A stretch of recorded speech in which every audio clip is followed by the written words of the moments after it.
lestari alamku, lestari desaku, di mana Tuhanku menitipkan aku. Nyanyi bocah-bocah di kala purnama, nyanyikan pujaan untuk Musa. Damai saudaraku, suburlah bumiku, ku ingat ibuku dongengkan cerita kisah tentang jaya Nusantara lama, tentram Karta Raharja di sana. Mengapa tanahku rawan kini, bukit-bukit pun telanjang berdiri, pohon dan rumput enggan bersemi kembali, burung-burung pun malu bernyanyi.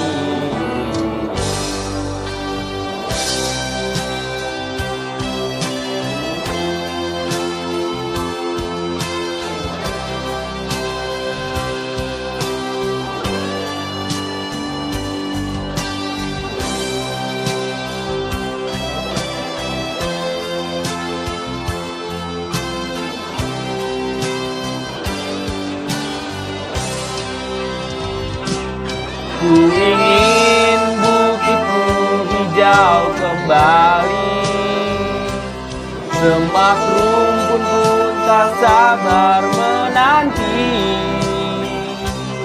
Doakan, ucapkan hari demi hari, dan kapankah hati ini lapang diri.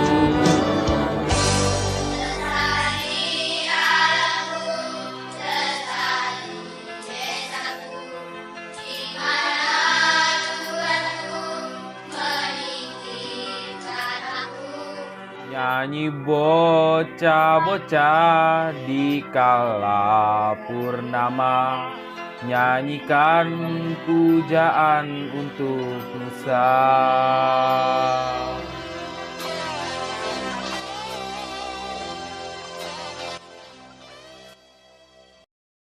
Nyanyian dan makna dari lagu tersebut menghantarkan kita ke presentasi saya, Yukio Gilbert Lai, mengenai pengelolaan sampah dapur organik menjadi pupuk organik cair. Kesehatan menjadi salah satu aset terpenting dalam kehidupan manusia, khususnya di masa pandemi COVID-19 ini. Berbagai cara telah dilakukan untuk mencegah COVID-19. Salah satunya ialah meningkatkan imunitas tubuh. Peningkatan imunitas tubuh di masa pandemi ini bisa dilakukan dengan berbagai cara sederhana. Salah satunya ialah mengkonsumsi buah untuk memenuhi kebutuhan nutrisi tubuh kita dan meningkatkan imunitas tubuh. Beberapa buah-buahan yang dapat meningkatkan kekebalan tubuh antara lain semangka dan pir. Semangka mengandung senyawa likopen sehingga dapat mencegah beberapa penyakit mata juga degenerasi makular mata.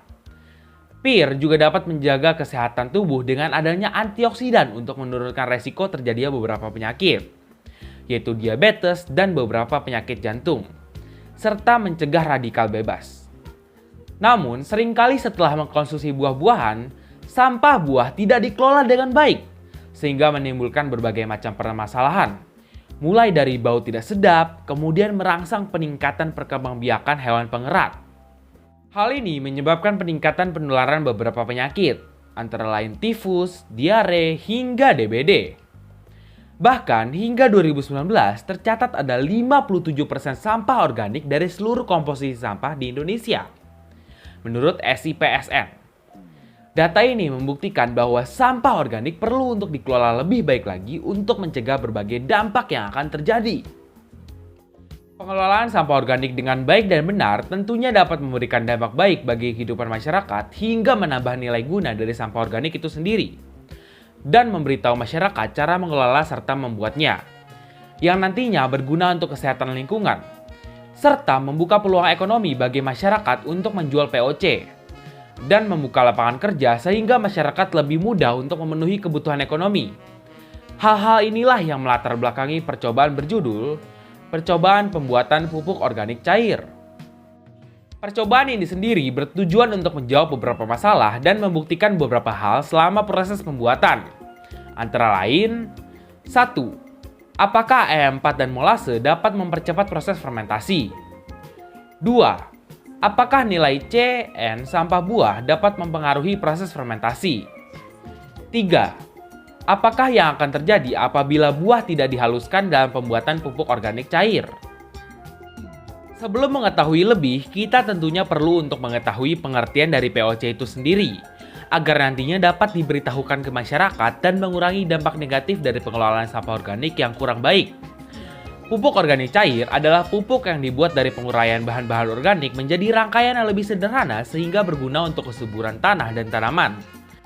Bahan-bahan organik itu sendiri digunakan dalam pembuatan pupuk organik cair dikarenakan bahan-bahan ini mengandung nutrisi yang baik untuk kesuburan tanah dan tanaman.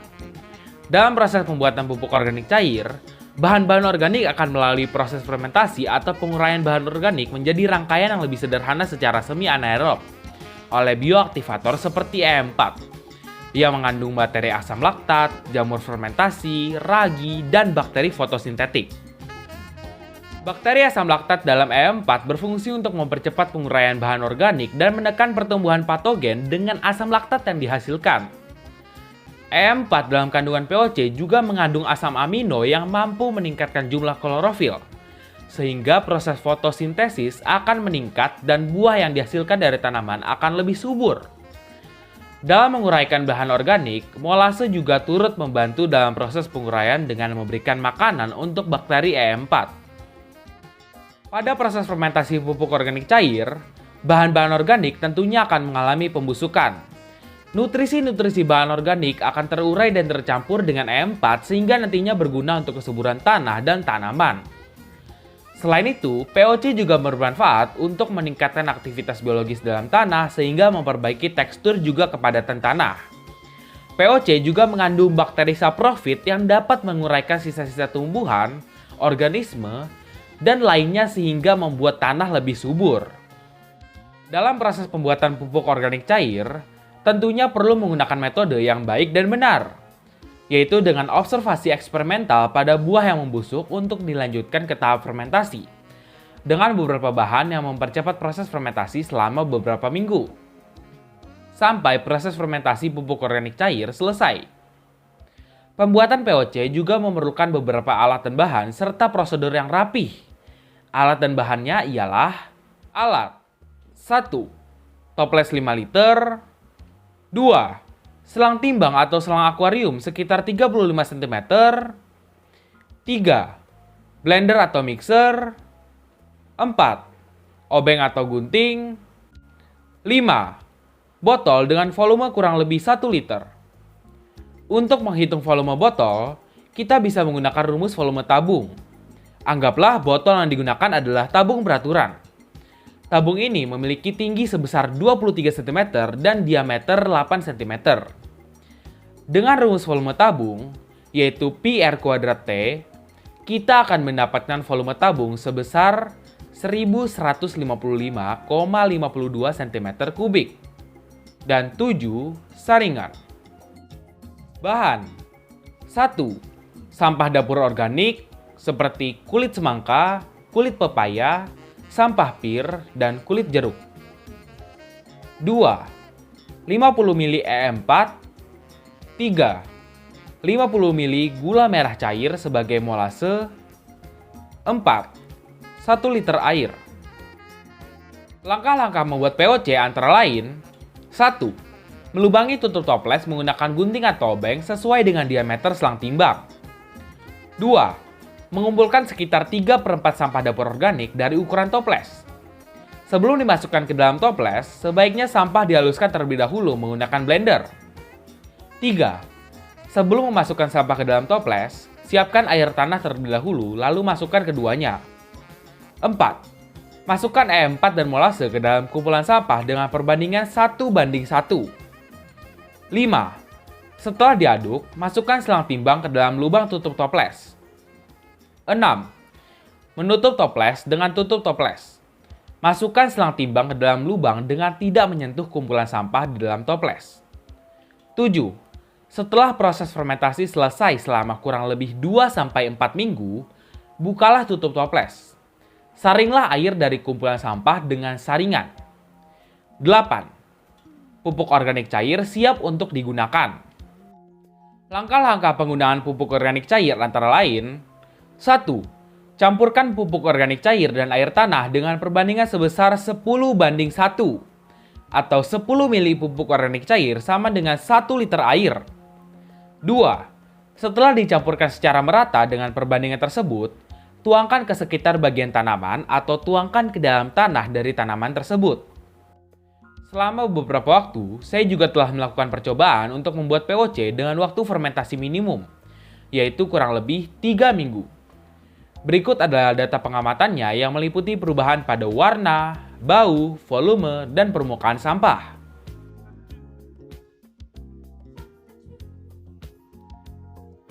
Pada 1 minggu pertama, perubahan terjadi secara signifikan dikarenakan mikroba, baik itu jamur dari pembusukan sampah organik maupun mikroba dari E4 sedang melakukan pencacahan. Pembusukan kumpulan sampah terlihat dari hari kedua pengamatan dengan tertutupnya sampah oleh kumpulan jamur dan terus menebal hingga hari ke-7 pengamatan. Pertumbuhan jamur pada pembusukan sampah juga tentunya membantu pencacahan sampah dikarenakan jamur memproduksi zat bernama mikotoksin yang dapat mencacah bahan organik menjadi bahan yang lebih sederhana untuk tanaman. Jamur sendiri dapat tumbuh dalam kumpulan sampah buah dikarenakan kadar air sampah buah yang tinggi, dan spora di udara berkembang di dalam wadah yang semakin lembab. Nutrisi dari buah dan kelembapan juga membantu pertumbuhan jamur selama proses fermentasi. Pada 5 hari pertama, tinggi sampah juga mengalami perubahan. Hal ini dikarenakan bakteri dalam E4 yang mulai mencacah bahan organik dalam sampah sehingga volume kumpulan sampah terus menurun. 2 minggu selanjutnya, perubahan pada kumpulan sampah tidak terlalu signifikan. Hanya saja semakin hari bau dari kumpulan sampah semakin tidak terlalu menyengat hingga tahap penyaringan. Pada minggu kedua dan ketiga, kumpulan sampah mengalami proses vermicomposting. Selama proses vermicomposting ini, mikroorganisme yang sedang mencacah bahan organik mengalami aktivitas asimilasi dan respirasi, sehingga mikroorganisme bisa tetap hidup dalam kumpulan sampah. Bahan-bahan organik sendiri juga membantu pertumbuhan mikroorganisme dikarenakan mengandung nitrogen atau N, fosfor atau P, dan kalium atau K, yang mana merupakan zat untuk aktivitas hidup mikroorganisme. Aktivitas pencacahan pada minggu kedua dan ketiga mendegradasi bahan organik yang mengandung protein, karbohidrat, dan lemak menjadi yang lebih sederhana sehingga lebih mudah untuk diserap oleh tumbuhan. Namun setelah diamati lebih lanjut, ternyata hasil pupuk organik cair kurang sesuai dengan yang diinginkan. Jika dibandingkan dengan POC yang melewati waktu fermentasi maksimal, hasil POC di pengamatan ini masih kurang. Terlihat dari warna yang kurang pekat dan sampah yang masih ada setelah tahap penyaringan. Dan untuk bau juga hampir sesuai dengan POC pada umumnya, yaitu sesuai dengan bau sampah buah yang digunakan dan tidak menyengat. Hal ini terjadi dikarenakan 1. Waktu fermentasi minimum. Waktu fermentasi kumpulan sampah masih terbilang minim, yaitu 3 minggu. Yang mana tentunya mempengaruhi hasil dari POC itu sendiri karena pencacahan bahan organik belum maksimal pada seluruh kumpulan sampah. Sehingga tentunya ada bahan-bahan organik yang belum dicacah oleh mikroorganisme. 2. Nilai CN pada sampah organik yang digunakan relatif tinggi.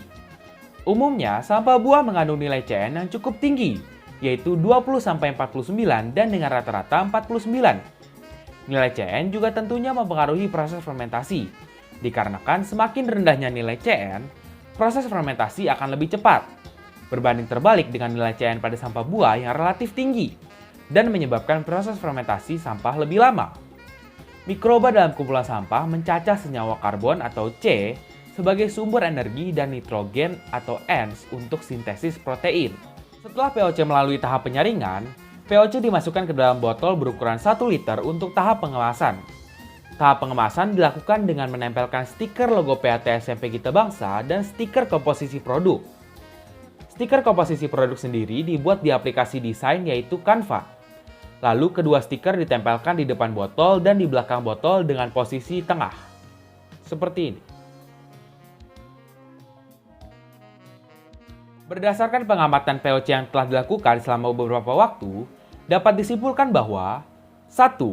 E4 dan molase dapat mempercepat proses fermentasi karena mengandung bakteri efektif dalam mencacah bahan organik untuk tumbuhan dan tanah. 2. Nilai CN pada sampah organik dapat mempengaruhi proses fermentasi karena semakin rendahnya nilai CN, semakin cepat juga proses fermentasi. Selama proses pembuatan POC ini, saya juga melewati beberapa masalah hingga tahap akhir yaitu penyaringan dan pengemasan. Dalam proses produksi ini, saya mengumpulkan sampah-sampah terlebih dahulu dengan bantuan orang tua saya. Saya dan orang tua saya membangun koneksi dengan salah satu penjual yang memang menyediakan sampah buah layak pakai untuk POC. Saya belajar bahwa kemampuan bersosialisasi sangatlah penting. Dalam proses produksi, saya juga belajar bahwa di dalam kehidupan ini, kita tidak bisa memecahkan masalah sendiri tanpa bantuan orang lain. Dan kita akan senantiasa meminta bantuan baik kepada orang tua maupun kepada teman. Selama tahap pengamatan, keluarga saya memutuskan untuk pergi berlibur selama Hari Raya Idul Fitri. Hal ini memaksa saya untuk melakukan pengamatan secara daring dan meminta teman saya yang tinggal di dekat rumah saya untuk mengamatinya selama kurang lebih 1 minggu. Saya bersyukur memiliki orang-orang terdekat yang bersedia membantu saya dalam segala masalah yang saya hadapi. Pada hari penyaringan yang telah ditentukan, ternyata pupuk saya belum bisa untuk disaring karena hasil fermentasi yang belum sesuai. Akhirnya saya memutuskan untuk menyaringnya pada tanggal 17 Mei 2022. Sebagai terang dunia, saya juga turut membantu teman-teman saya untuk menyempurnakan hasil produk mereka. Saya memberitahu mereka dalam pembuatan desain stiker yang baik dan benar. Bahkan memberikan contoh stiker saya untuk mereka amati dan modifikasi. Saya juga membantu teman saya dalam menyelesaikan revisi yang diberikan oleh guru kepada laporan teman saya. Begitupun dengan teman-teman saya yang juga membantu saya dalam proses penyaringan pupuk. Dari seluruh masalah dan proses yang saya lalui, saya belajar bahwa proses yang kita lalui menjadikan kita pribadi yang lebih baik dalam memecahkan berbagai masalah dan membuat hasil akhir produk kita menjadi lebih baik. Mungkin itu saja yang bisa saya sampaikan dalam presentasi ilmiah kali ini. Mohon maaf jika ada kesalahan kata maupun tata kalimat yang menyinggung perasaan hadirin. Sekian dan terima kasih. Lestari alamku, lestari desaku, di mana Tuhanku menitipkan aku, nyanyi bocah-bocah di kala purnama, nyanyikan pujaan untuk Musa. Damai saudaraku, suburlah bumiku, ku ingat ibuku dongengkan cerita kisah tentang jaya Nusantara lama, tentram Karta Raharja di sana. Mengapa tanahku rawan kini, bukit-bukit pun telanjang berdiri,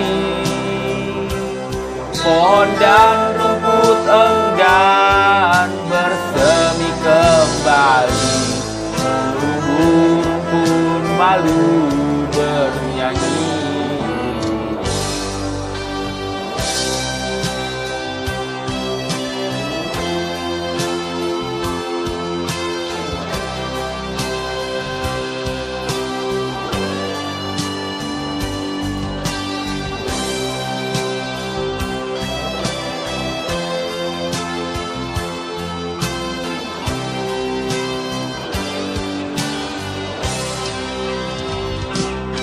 Ku ingin bukitku hijau kembali, semak rumput pun tak sabar menanti.